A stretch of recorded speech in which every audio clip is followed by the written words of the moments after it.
नमस्कार सभी साथियों को। वीडियो शुरू करने से पहले मैं आपको पहले दिखाना चाहता हूँ, उसके बाद इसके बारे में चर्चा करेंगे।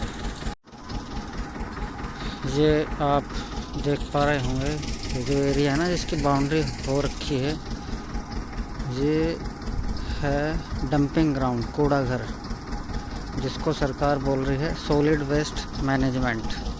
ठीक है जी। अब पहले ये जान लेते हैं ये है कहाँ, इसकी लोकेशन कहाँ है। पहले इधर देख लो, ये एक आपको कुछ कैमरे में नज़र आ रहा होगा, एक गांव तो ये है। ठीक है जी। ये मुश्किल से होगा 300 मीटर की दूरी पे इस कूड़ा घर से। फिर दूसरी तरफ एक ये गांव है। ठीक है, ये पचारा गांव है, और जो ये दिखाया मैंने अभी, ये है बदरपुर गांव। ठीक है, दोनों गांवों की दूरी लगभग होगी इस कूड़ा घर से आधा किलोमीटर मान लो चलो। ठीक है, और इसके दूसरी तरफ जो गांव है वो है मीरपुर गांव, जिस गांव का मैं रहने वाला हूं। और मैं ये बताना चाहता हूं, ये जो लोकेशन आपने देख ली है, दूसरी बात ये है, ये दिल्ली से एकदम सटा हुआ क्षेत्र है।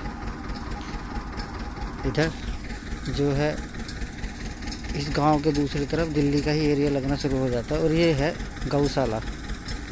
ठीक है, गौशाला की दूरी भी आप देख सकते हो कि ज़्यादा दूर नहीं है, और एक गौशाला इससे अटैच भी है, दूसरी तरफ है वो।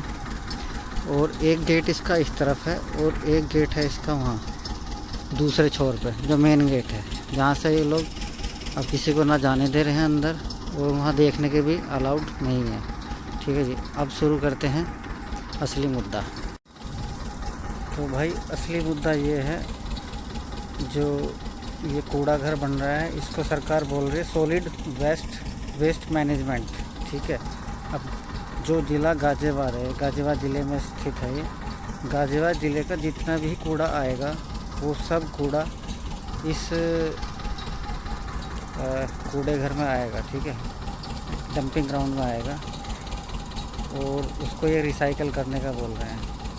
लेकिन सच्चाई ये है, यहाँ रोज़ाना का तकरीबन 2 से 3 हज़ार टन वेट का जो है आएगा कूड़ा।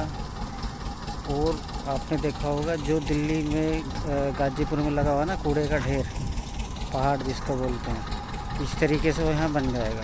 ठीक है, पूरी मेरे आसपास आप देख ही रहे हो, सारे हरे भरे खेत हैं, पूरा ये जंगल, इसमें गेहूँ बोए हुए हैं, ये सब इसी के आसपास में है।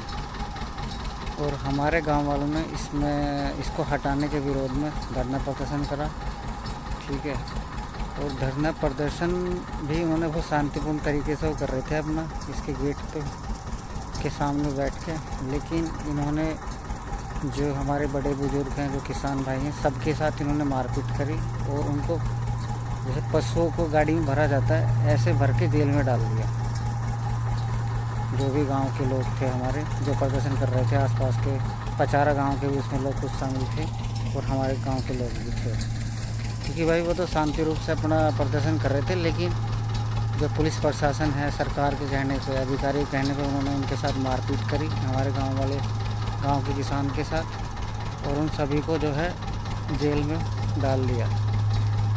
अब इस चक्कर में जो है क्या हुआ, हमारे जो गांव के लोग हैं, उन्होंने धरना यहाँ से स्थगित करके, जो गांव शिव मंदिर है गांव के पास में, वहीं धरना जो है वहाँ स्थगित कर दिया है। वहाँ पे ये अब धरना प्रदर्शन कर रहे हैं। तो मेरी सभी भाइयों से यह अपील है कि ज़्यादा से ज़्यादा संख्या में सब ये, क्योंकि एक गांव का ये मसला नहीं है, ये पूरे क्षेत्र का मसला है। जितने भी 15-20 गाँव हैं आसपास के, सभी को इसमें इकट्ठा होना पड़ेगा, और इसमें हमारा सहयोग करना पड़ेगा, क्योंकि ये एक गांव की समस्या नहीं है, ये पूरे क्षेत्र की समस्या है। नहीं तो यहाँ आने वाले समय में क्या होगा आपको भी पता है, पूरा क्षेत्र जो है यहाँ चील कौवे मंडराएंगे, और जो आसपास की ज़मीनें हैं ये सब बंजर हो जाएंगी, वीरान हो जाएंगी, यहाँ कोई फसल उग भी नहीं पाएगी। और दूसरा मैं ये कहना चाहूँगा, सरकार वैसे तो ये अपील करती है सबसे कि भाई जो है आप पराली मत जलाओ। ठीक है, दिल्ली में इसकी वजह से AQI लेवल बढ़ जाता है कि मतलब प्रदूषण ज़्यादा हो रहा है, तो सरकार इसके बदले में क्या दे रही है, कूड़ा घर दे रही है। ठीक है। और कायदा कानून ये कहता है जो कूड़ा घर है ये मतलब जो बसापत का एरिया है, गांव है, गांव से हटके होना चाहिए, लगभग 5-7 किलोमीटर की दूरी पे तो होना चाहिए। ये अभी मैंने जो आपको बताया है 500 मीटर 700 मीटर की दूरी पे है जो इसके आसपास के गांव है। तो ये किस नियम कानून के हिसाब से इन्होंने यहाँ इसकी स्थापना करी, वो भी समझ से बाहर है। और जब भाजपा की सरकार आई थी 2014 में, तो ये वीके सिंह जी ने ये गांव गोद लिया, ठीक है।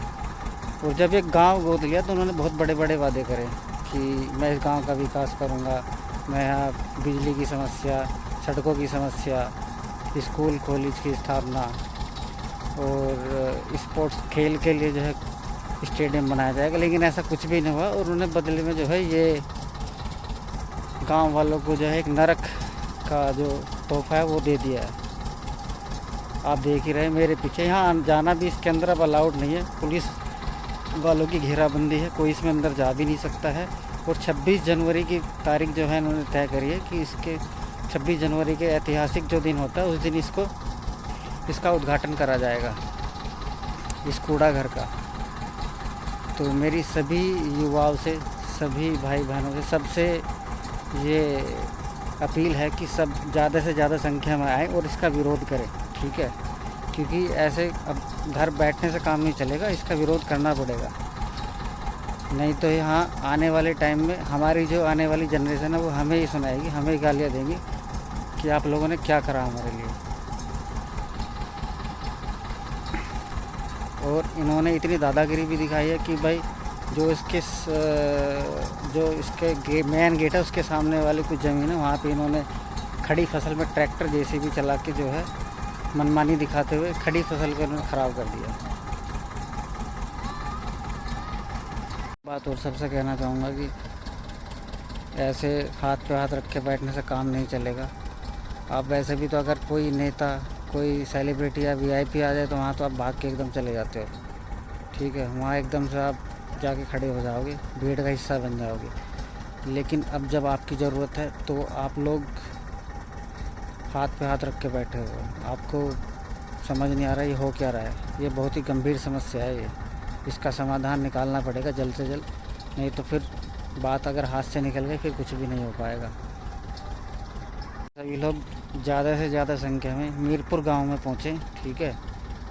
और हमारे इस आंदोलन में सहयोग करें, इस मुहिम में हिस्सा लें, ताकि ये आंदोलन और भी मजबूती से आगे बढ़ सके।